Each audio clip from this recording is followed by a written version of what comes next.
کو بغیر وضو کے چھونا جائز نہیں، مانتے ہیں حکم، لیکن چھوئیں گے تو فوراً سزا کیوں اس میں؟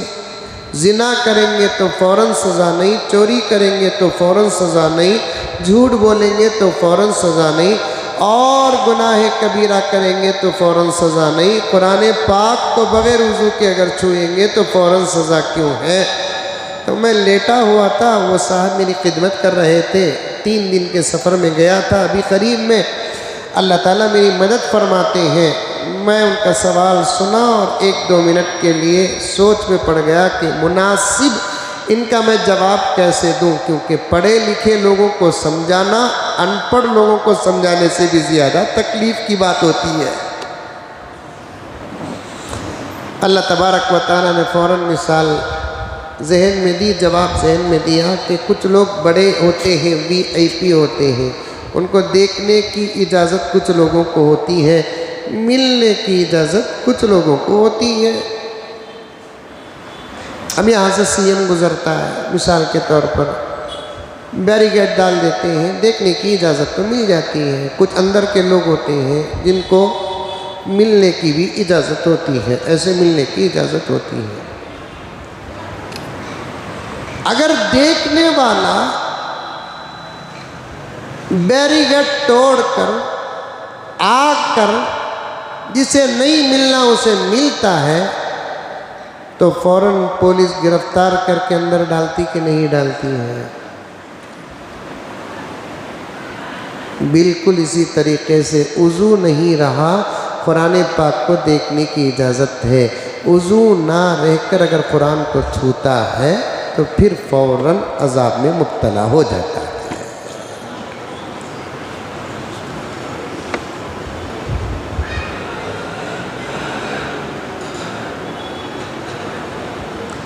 لا يمسه الا المطہرون، اللہ رب العزت فرماتے ہیں میرا کلام وہ مقام والا ہے جسے بغیر وضو کے بھی کوئی چھو نہیں سکتا۔ سبحان اللہ، قرآن کو سمجھے نہیں میرے دوستو ہم۔ ایک جگہ میں ایک عجیب بات لکھی ہوئی ہے، شاید آپ یہاں بیٹھے ہوئے میرے ساتھیاں پہلی مرتبہ سنتے ہوں گے، اور اس سے پہلے سنے ہیں تو آپ کے لیے مبارک ہو۔ ایک ہے کعبے کا غلاف، ایک ہے کعبے کا غلاف۔ کعبۃ اللہ معلوم؟ فرزٹون میں ہے نہیں؟ مکے میں اللہ کا گھر ہے، پہلا گھر ہے اللہ کا۔ ان اول بیت وضع للناس، سب سے پہلے زمین کا اللہ کا گھر ہے جو لوگوں کی عبادت کے لیے اللہ تعالیٰ نے بنایا۔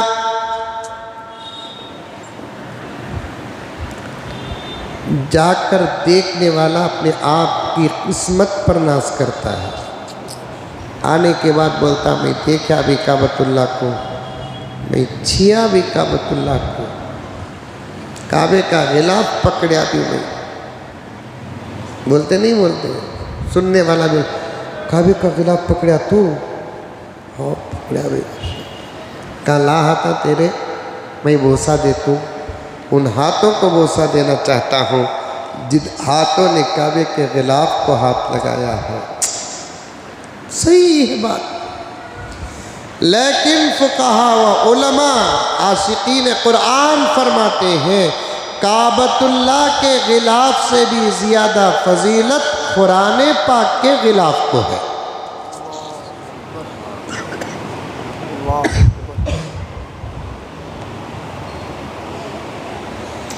کعبۃ اللہ کے غلاف سے بھی زیادہ فضیلت قرآن پاک کے غلاف کو ہے، اس لیے کہ کعبہ اللہ کی مخلوق ہے، قرآن اللہ کا کلام ہے۔ مخلوق سے کوئی چیز جڑتی ہے اس کا مقام جتنا بڑھتا ہے، اس سے زیادہ خالق سے جو چیز جڑتی ہے اس کا مقام بڑھ جاتا ہے۔ ہمارے گھروں میں قرآن پاک کو لپٹی ہوئی جو چنچیاں ہوتی ہیں، غلاف کہتے ہیں، بعض گھروں میں پڑھنے والی عورتیں قرآن سے چنچی کھول کو نیچے ڈال کو قرآن پڑھتے رہتی، کبھی وہ چنچی پاواں میں آ جاتی، کبھی تو وہ چنچی ہمارے بیٹھنے کے رانوں کے قریب تک آ جاتی، کبھی وہ چنچی لڑتی رہتی ہے، کبھی وہ چنچی وہ غلاف چھوٹا سا بچہ اٹھا لے کر ادھر ادھر کھیلتا رہتا ہے۔ اللہ اکبر کبیرہ۔ یاد رکھو قرآن پاک کا ادب اللہ تبارک و تعالیٰ کی برکت اور رحمت کا سبب ہے۔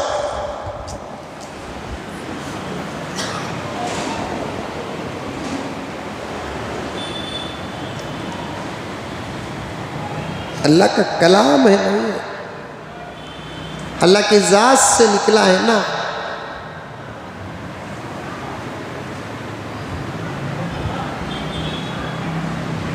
اس کا ادب کرو۔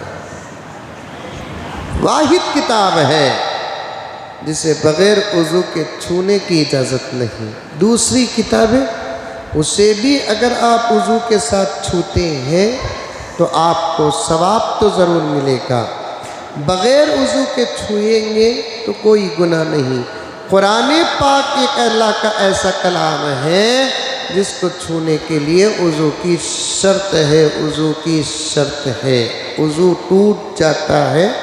اب موبائل میں مسئلہ بتاتا چلوں، بہت سارے لوگ موبائل میں قرآن ڈاؤن لوڈ کرتے ہیں، میں بھی الحمدللہ قرآن پاک موبائل میں ڈاؤن لوڈ کیا ہوں۔ اب موبائل کے اندر رہنے والے قرآن پاک کو پڑھنے کے لیے آپ کو کچھ مسائل کا لحاظ کرنا پڑے گا۔ بغیر پوچھ کے اگر موبائل میں قرآن پڑھتے ہیں تو اب اس موبائل کو ہاتھ لگانے کے لیے وضو کی شرط لگ جائے گی۔ قرآن بسم اللہ میں آنے تک یہ موبائل قرآن کا ایک حصہ بن گیا۔ ہاں، جدا ہونے والا جو پوچھ ہے، اسکرین کارڈ جسے بولتے، یہ بھی اس کے ذات میں داخل نہیں ہے، یہ بھی اس کے ذات میں داخل نہیں ہے۔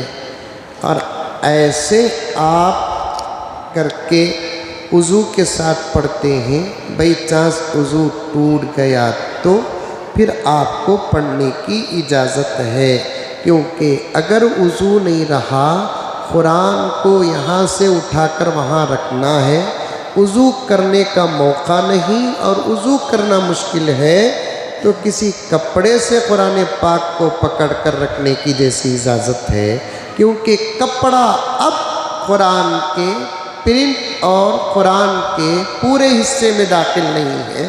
ویسے اگر پوچھ اور کارڈ نہ ہو تو اس صورت میں آپ کو قرآن پاک موبائل میں پڑھنا ہے، تو اس صورت میں آپ کو وضو ہونا شرط ہے۔ اور ایک مسئلہ بھی سن لیجیے، آپ کے سامنے اگر قرآن پاک رکھا ہوا ہے تو موبائل میں پڑھنے سے زیادہ ثواب ڈائریکٹ قرآن پاک جو ہمارے محرابوں میں رکھا ہوا ہے، طاقوں میں رکھا ہوا ہے، اسے اٹھا کر ڈائریکٹ قرآن پاک ہاتھ میں رکھ کر پڑھنا، موبائل میں دیکھ کر پڑھنے سے ہزاروں گنا زیادہ ثواب ہے۔ مسجدوں کے دیواروں میں صفوں میں بیٹھتے ہیں، موبائل کھول لے کر قرآن پڑھ لے کر رکھتے ہیں، گھروں میں طاقوں میں قرآن رکھا ہوا ہے، موبائل میں قرآن پڑھتے رہتے ہیں۔ گناہ تو نہیں، فضیلت کس میں ہے، ثواب کس میں ہے؟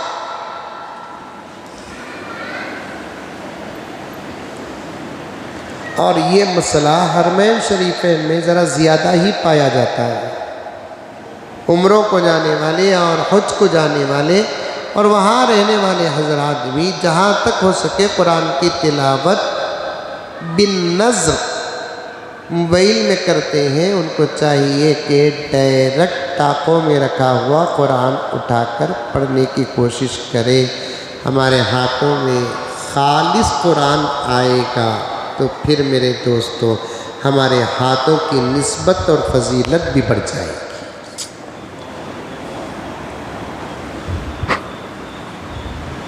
اور ایک مسئلہ بھی بتا دیتا ہوں.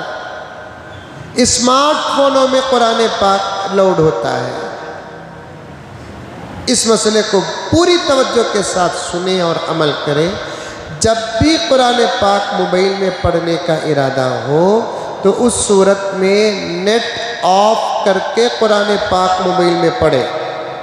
کیا عادل بھائی؟ نیٹ آن ہو اور آپ قرآن پاک موبائل میں پڑھتے رہیں تو آپ کو معلوم ہے کہ وہ کیا کہتے ہیں، مجھے برابر بولنا آتا نہیں، میں بولتا ہوں تمہیں سمجھ جائیے. نوٹیفیکیشن بولتے نا، بار بار اگر آن رہا کئی ایپس کے تو وہ بار آتے رہتے ہیں. اور کئی ایسے گروپس ہوتے ہیں اچھے اور برے جن کو سبسکرائب کریں گے تو آپ کو وہ نوٹیفیکیشن دکھاتا رہتا ہے. بعض مرتبہ تو ایسا بھی ہو جاتا ہے کہ اسکرین میں اللہ کا کلام رہتا ہے، سڈن کسی بے حیا عورت کی فوٹو آ جاتی ہے. اس سے بڑی بے ادبی کیا ہو سکتی ہے؟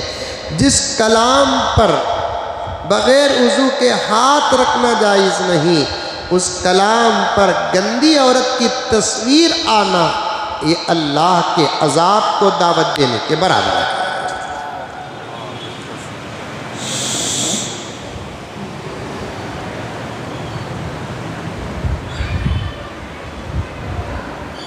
نہیں پڑھنا بول کر نہیں ہے،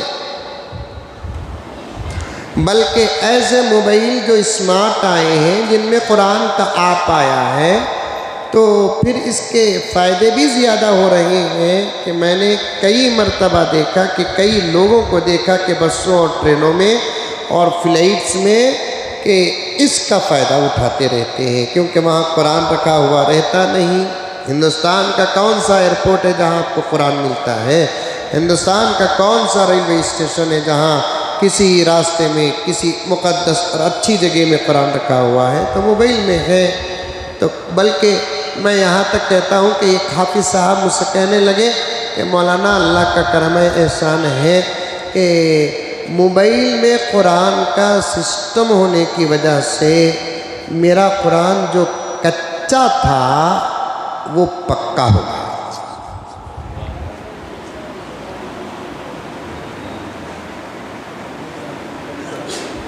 جیسے ہی موقع ملتا میں قرآن پاک کی تلاوت کرتا رہتا. الحمدللہ میرا قرآن پکا ہو گیا. اس قرآن کا ادب کرو، احترام کرو، اسے اونچی جگہ پر رکھو، اچھی جگہ پر رکھو.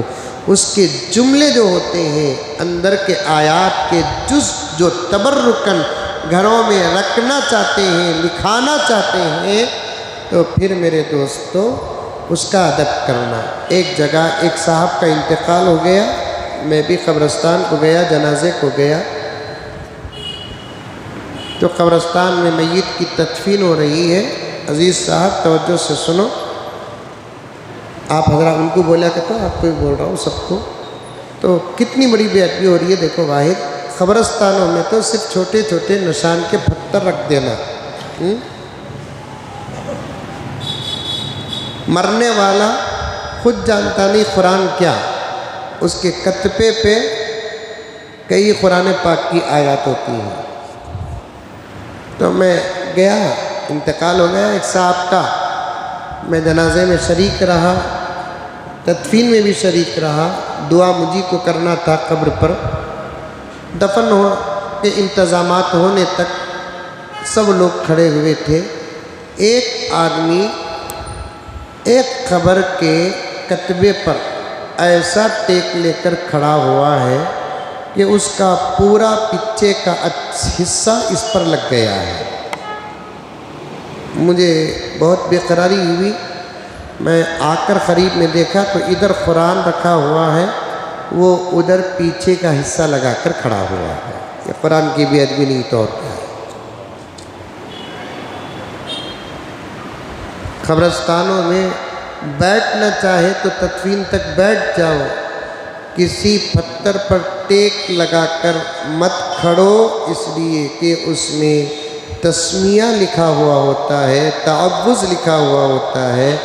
کل من علیہا فان، قرآن کی یہ آیت سورہ رحمان کی ہے، لکھی ہوئی ہوتی ہے. کل نفس ذائقۃ الموت، قرآن کی آیت لکھی ہوئی ہوتی ہے، اللہ کا نام لکھا ہوا ہوتا ہے، اللہ کے نبی کا نام لکھا ہوا ہوتا ہے. تو اس لیے قرآن کا جتنا ہو سکے ادب کرو اور اللہ کے کلام کو سمجھنے کی کوشش کرو. انشاءاللہ تعالی بقیہ باتیں کل آپ کے سامنے آئیں گی.